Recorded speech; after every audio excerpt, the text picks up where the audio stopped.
What human beings cannot control and what science does not recognize, we tend to call them spirits, ghosts, and supernatural entities.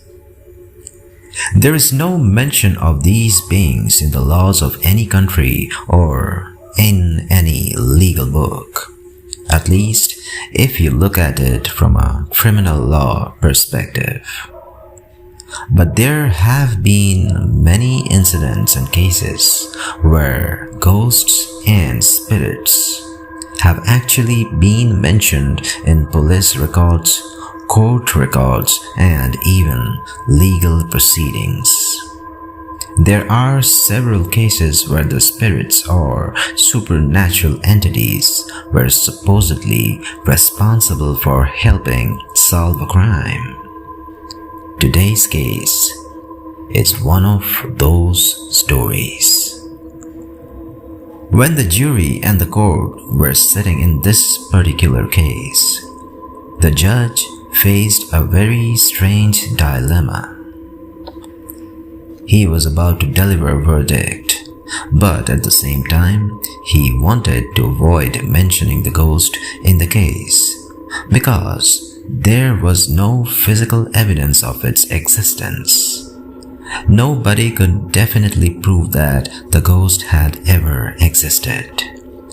But the jury members would not accept that explanation, and the judge was eventually forced to deal with the issue. Even today, this case remains alive in people's memories. It is commonly known by another name, the Greenbrier County Ghost. The story I'm about to tell you is a murder story. But the interesting question is, where does the ghost come into a murder case? That's what makes this story so fascinating. The year was 1896. That's more than a century ago. In America, there is a place called Greenbrier County in the state of Virginia. A young woman lived there. Her name was Elva Zona. Elva Zona was around 22 or 23 years old. One day, in October of 1896, Zona met a young man named Erasmus. The moment Zona saw Erasmus, she fell in love with him. The two gradually began talking to each other. Their relationship developed into love, and eventually they decided to get married. They had first met in October 1896, and on January 23rd, 1897, they got married. Erasmus came from a respectable family, and Zona also came from a decent family. Both families accepted the relationship, and the couple got married happily. After the wedding, everything seemed to be going perfectly. They had married in January, and as time passed, Zona became pregnant. She was around 7 months pregnant when one day she was walking down the stairs inside the house. Suddenly, she slipped. Erasmus immediately rushed over. He found her badly injured and called for a doctor.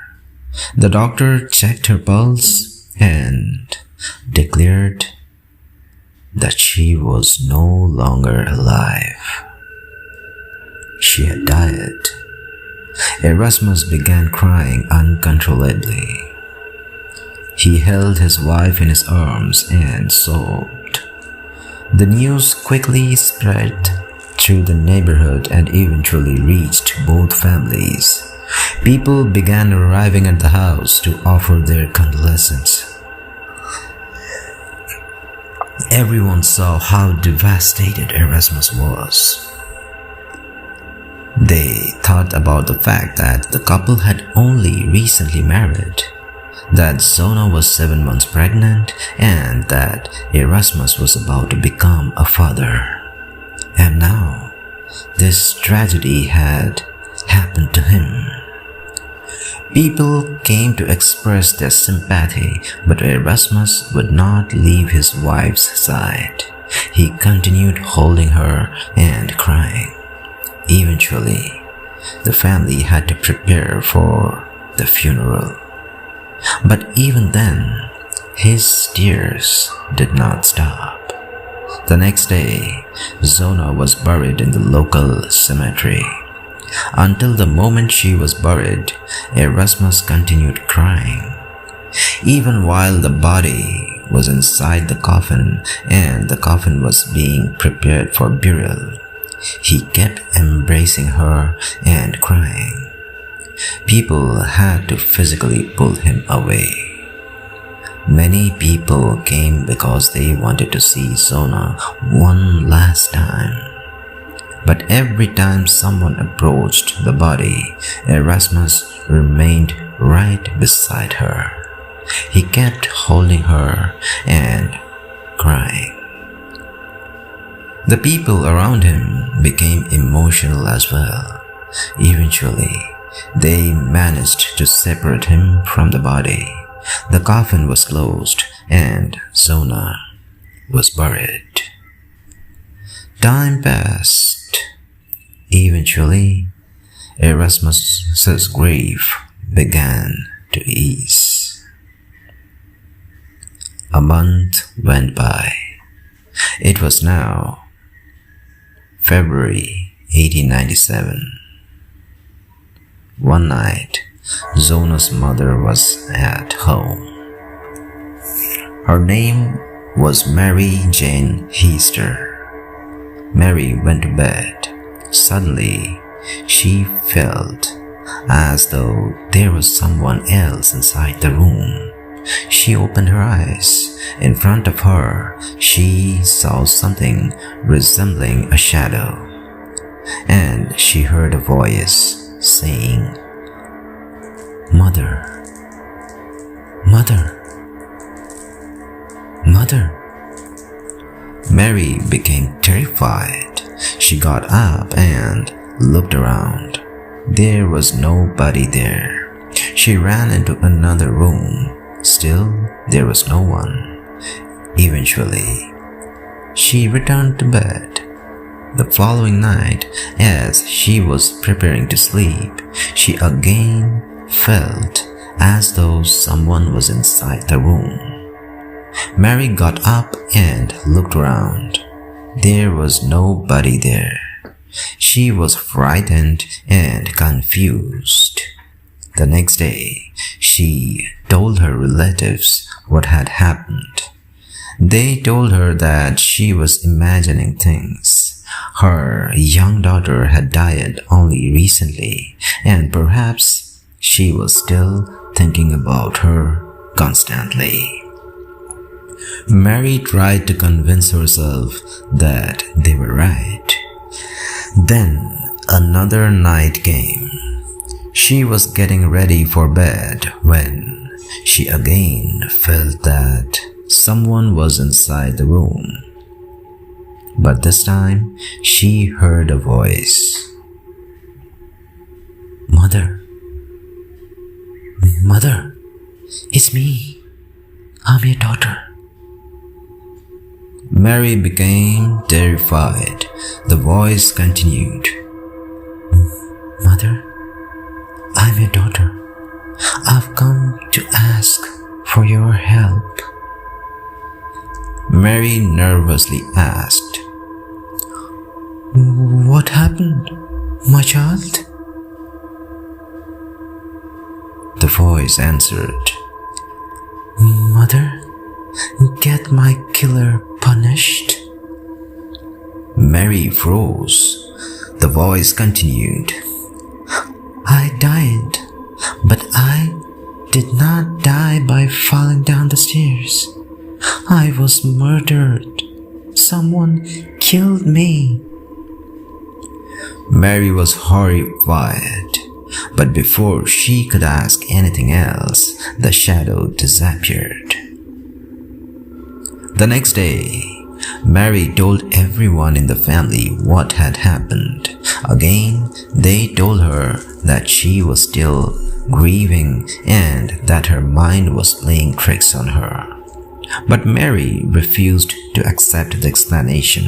She said, "No, I believe someone really is coming into my room. This has never happened to me before."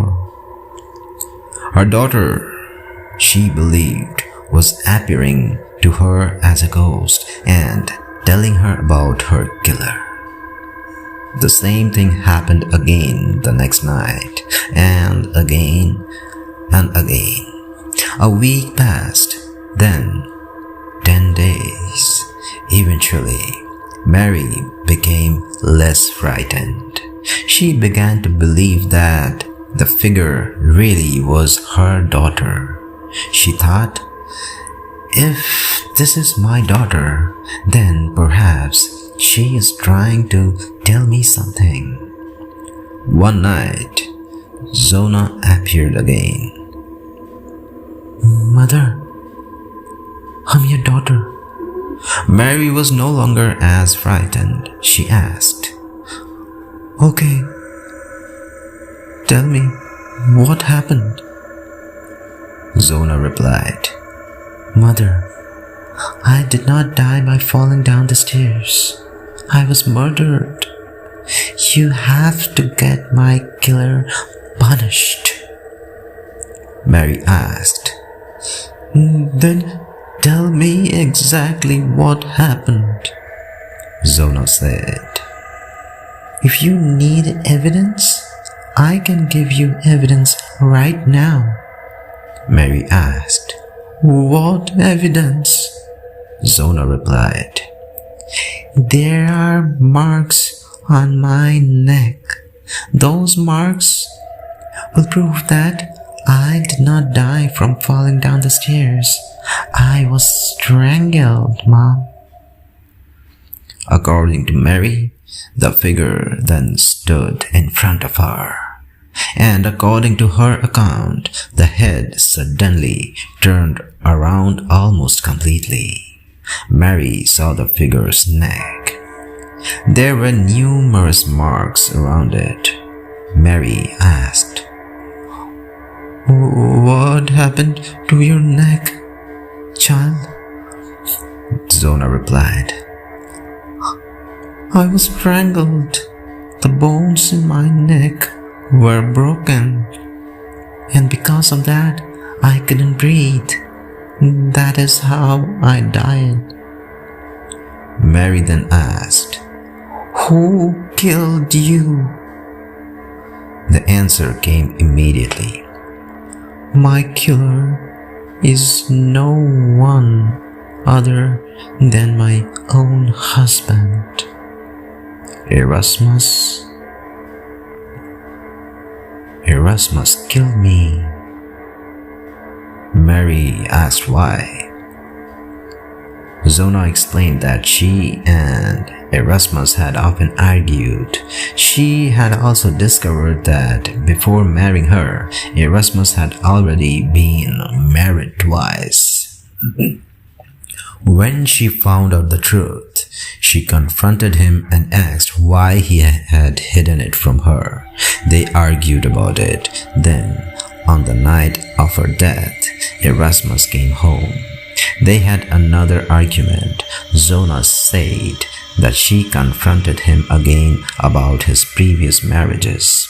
Erasmus became furious. He grabbed her by the throat and began strangling her.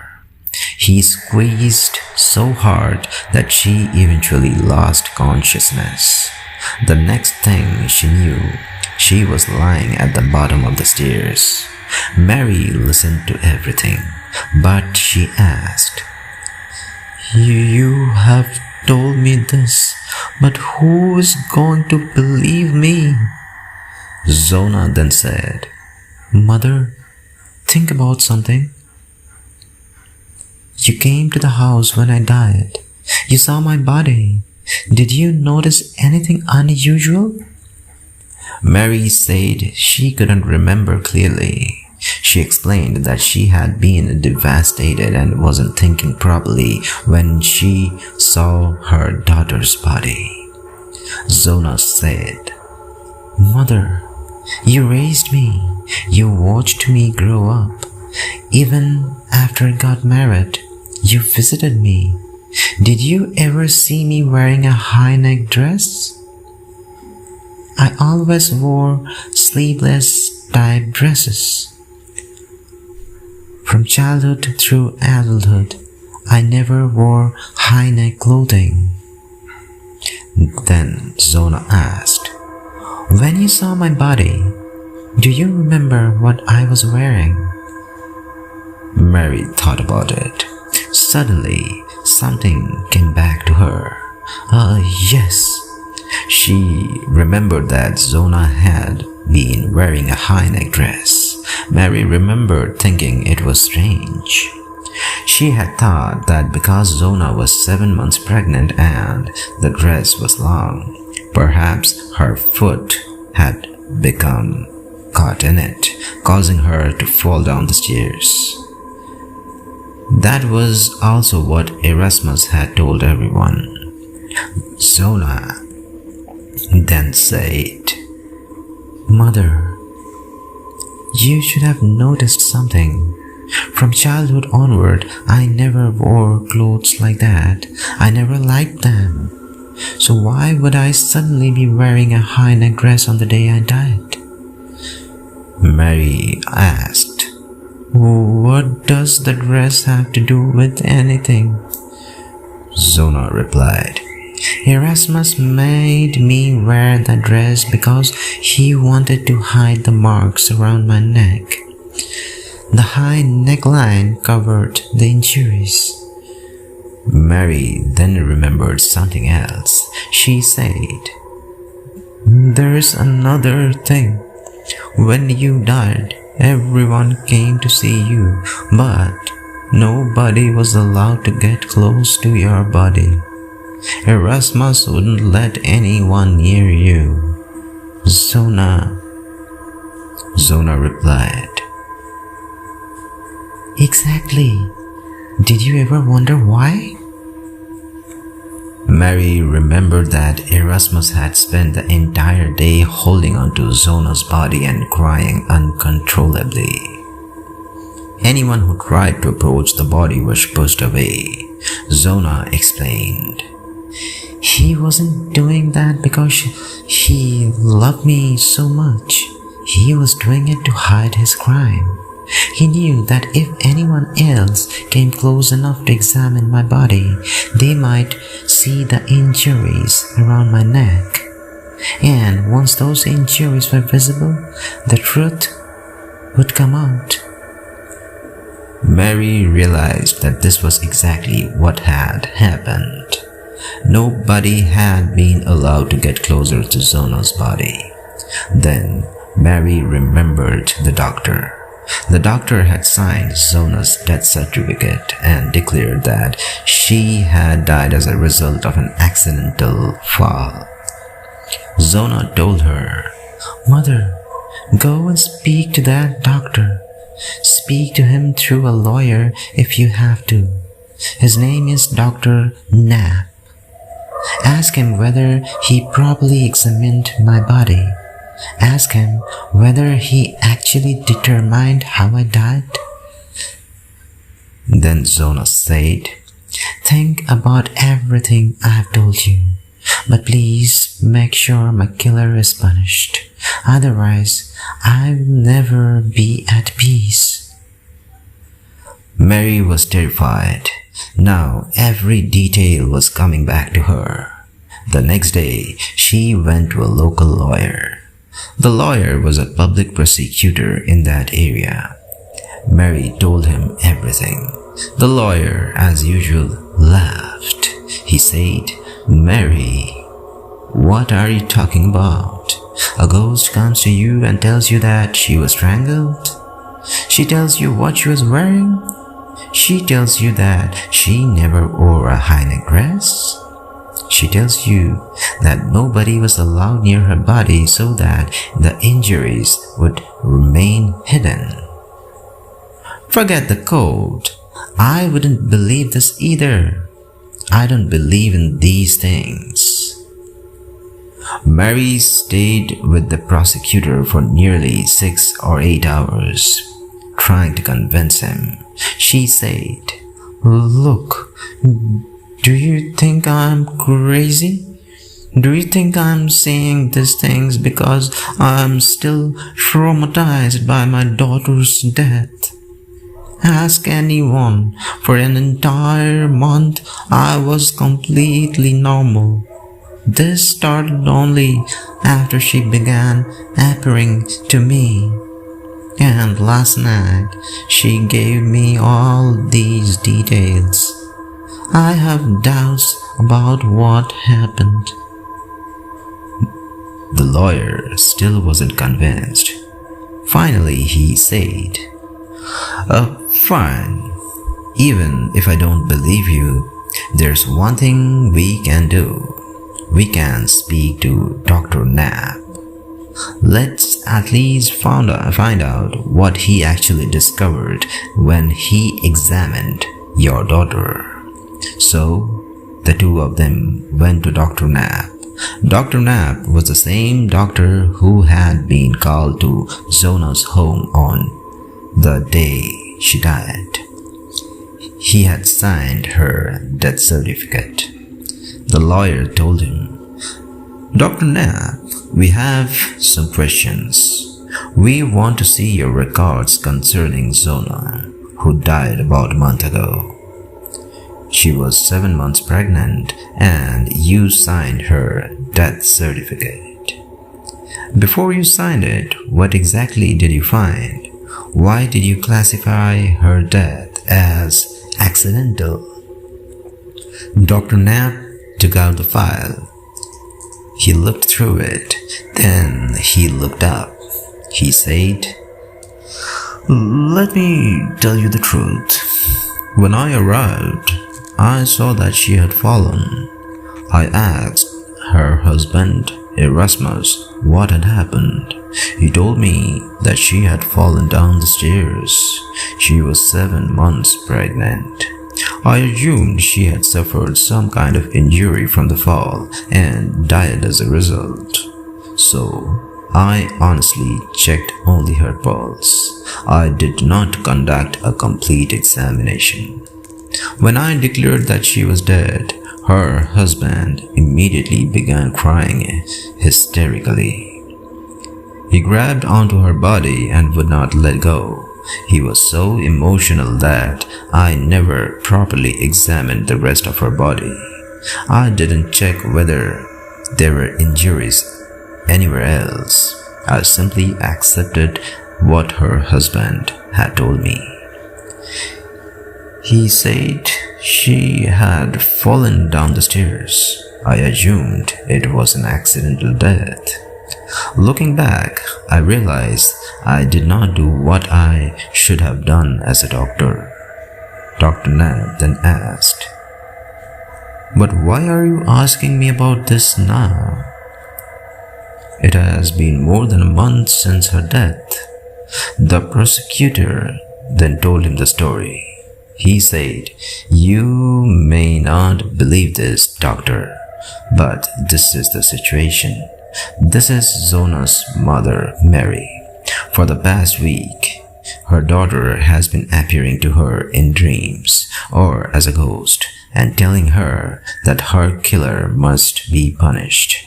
She says she did not die from falling down the stairs. She says she was strangled. She says the bones in her neck were broken and that she could not breathe. And then she says her husband, Erasmus, killed her." Dr. Knapp was shocked. He asked, "How is that possible?" The prosecutor explained, That's exactly what Mary says. She says her daughter is appearing to her and giving her these details. Dr. Knapp thought about it. Then he said, "Well, I can only tell you what I honestly did.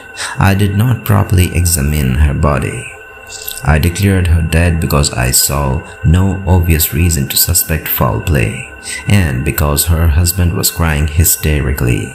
I didn't get the opportunity to examine the body properly, or perhaps he didn't allow me to." The prosecutor then asked, "So what can we do now? The body has already been buried." Dr. Knapp became concerned. He said, "If the body is exhumed and another autopsy is performed, we may be able to determine the actual cause of death." The prosecutor asked, "Then let's do it." Dr. Knapp replied, "That cannot be done without the permission of the court.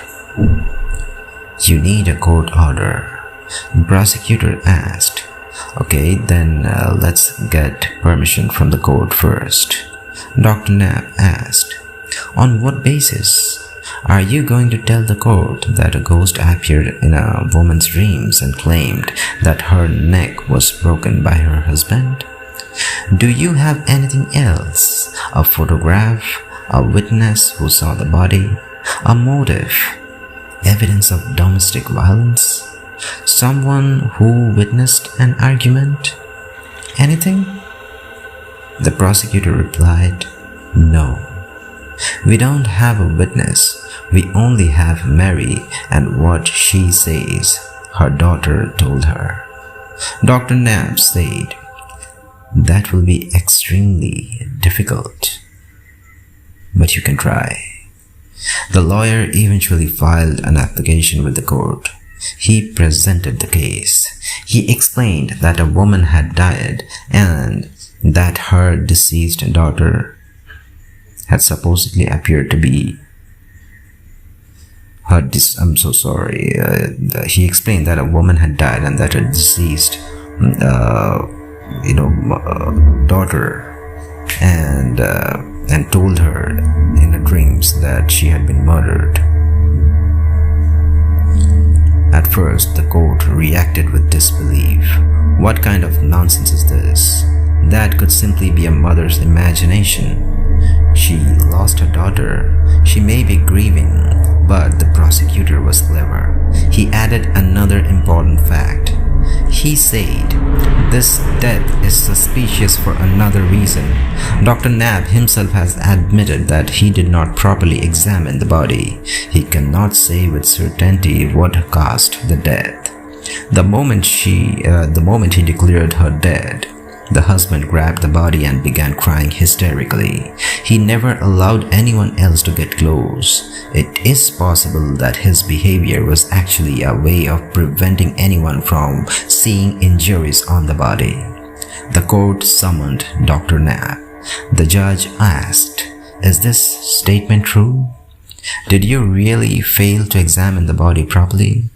Dr. Knapp answered honestly, "Yes. That is the truth. I went there, but I did not conduct a complete examination. I relied on what her husband told me. He said she had fallen down the stairs, so I assumed it was an accidental death and issued the death certificate." The court now had a genuine doubt. Was this really an accident, or was it a murder?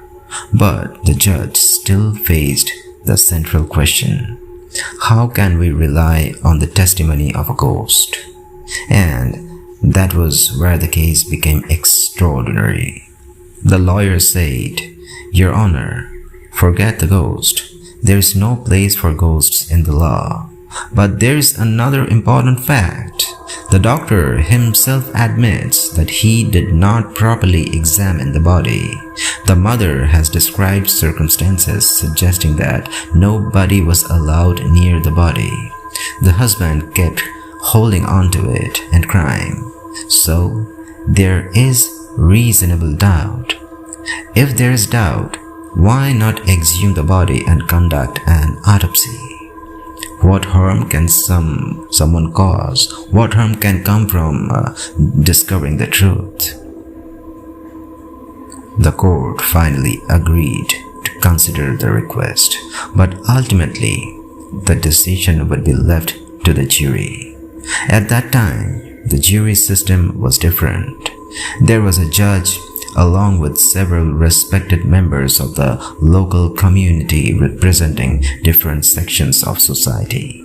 The jury was called. The case was presented to them. They were told a woman died. Her mother claims that her daughter appeared to her as a ghost and told her that she had been murdered. The doctor himself admits that he cannot say with certainty whether the death was accidental or the result of foul play. The request is simple. The body should be removed from the grave and re-examined. The jury members considered the matter. They eventually reached a decision. There was enough doubt. The body should be exhumed. The court approved the request on February 22, 1897. Approximately 28 days after Zona's burial, a team arrived at the cemetery. The grave was opened. Zona's body was removed. It was taken to the morgue and an autopsy was performed. News of the exhumation quickly spread. At the time, Greenbrier County was considered a peaceful area. But once newspapers began reporting that a ghost was supposedly involved in a murder investigation, public interest exploded. Every newspaper wanted to know the same thing. What would the autopsy reveal? It took 3 days for the report to come back, and when the results were finally released, newspapers placed the story on their front pages. The result was astonishing. According to the autopsy, the information Zona had supposedly given her mother was correct. Zona's neck had been broken. There were injuries and marks around her throat. The marks would have been visible to the naked eye if her neck had been exposed. But she had been dressed in a high neck garment which concealed the injuries, and nobody had been allowed close enough to examine her body. The autopsy report confirmed the same things Mary had claimed her daughter's spirit had told her. Zona had not died from an accidental fall. She had been murdered, and she had been 7 months pregnant. The case had now completely changed. Following the autopsy, the court ordered the police to investigate the murder. The investigation immediately focused on Erasmus. He was arrested. After his arrest, police questioned him. Before long, Erasmus confessed. He admitted that he had argued with Zona on the night of her death because she had discovered the truth that he was already married. Not once, twice. One marriage had ended in divorce. His second wife had mysteriously disappeared about a year after their marriage, and nobody had ever discovered what had happened to her. After Erasmus's confession, the case was taken to court. The trial began on June 2, 1897. Both sides presented their arguments. The jury members listened carefully, but throughout the trial, the jury repeatedly focused on the same extraordinary element, Zona's ghost. They believed that Zona herself had helped uncover the crime. She had appeared to her mother and told her that she was murdered, that her death was not natural, that her husband was the only killer, that her neck was broken. And according to the evidence Every one of those claims had been confirmed by science through the autopsy. The jury members repeatedly emphasized that the person who had effectively witnessed the crime was a ghost. The judge was deeply uncomfortable with this. The entire legal system contained no provision saying that a verdict could be based on the testimony of an invisible, supernatural being. Something that could not be seen or heard could not legally provide testimony. But the judge was on one side, while the jury members were on the other. Eventually, a compromise was reached. The judge accepted the jury's conclusions, but made one important decision. He would not use the word ghost in his formal judgment. However, the judge acknowledged the facts surrounding the case. The case had been solved because information supposedly came from Zona's spirit, and that information led to the exhumation of her body. Her mother had then testified about what her daughter had told her. When Mary was called to testify in court, there was another dramatic moment. The attorney representing Erasmus tried to portray Mary as mentally unstable. They questioned her in front of the entire courtroom. They asked, "You saw a ghost. What did she look like? What was she wearing? Did she actually turn her head around? Did you see injuries?" But Mary did not change her story. People praised her because she remained steady throughout the questioning. She did not become confused. She did not allow these defense attorneys to manipulate her. She repeatedly kept on saying the same thing what she was saying from the beginning. She gave the same account she had originally given to the prosecutor. She gave the same information to the Dr. Knapp. She gave the same information during the investigation, and now in court, she repeated every detail point by point. Her testimony remained consistent. Ultimately, Mary's testimony and the information she said she had received from her daughter became a major part of the case. On July 11th, Erasmus was found guilty of murdering his wife, Zona. He was sentenced to life imprisonment. He was sent to prison, but even there, the story did not end. There were many prisoners in the jail. When they learned that Erasmus was the man whose murder case had supposedly been solved with the help of a ghost, some of the prisoners became frightened. They reportedly believed that Zona's spirit might come after them as well. A group of prisoners began planning to kill Erasmus. Fortunately, one of the inmates informed the prison authorities about this plan. The information reached prison officials the night before the planned attack. Erasmus was moved to another cell.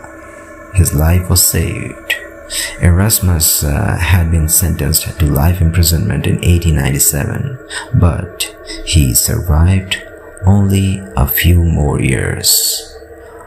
On March 13, 1900, he died of illness inside the same prison. Even today, this case is mentioned in Virginia records. It appears in police records and historical accounts. The jury member's role is also documented. However, the word ghost does not appear in the judge's formal judgment. And yet, despite that, the case remains known as the Greenbrier County Ghost story. So that's all for tonight. I hope you found the story interesting. And if that's the case, please hit the like button. And if you want to hear more of such real incidents based on crime and horror, please do subscribe this channel. Good night. Take care.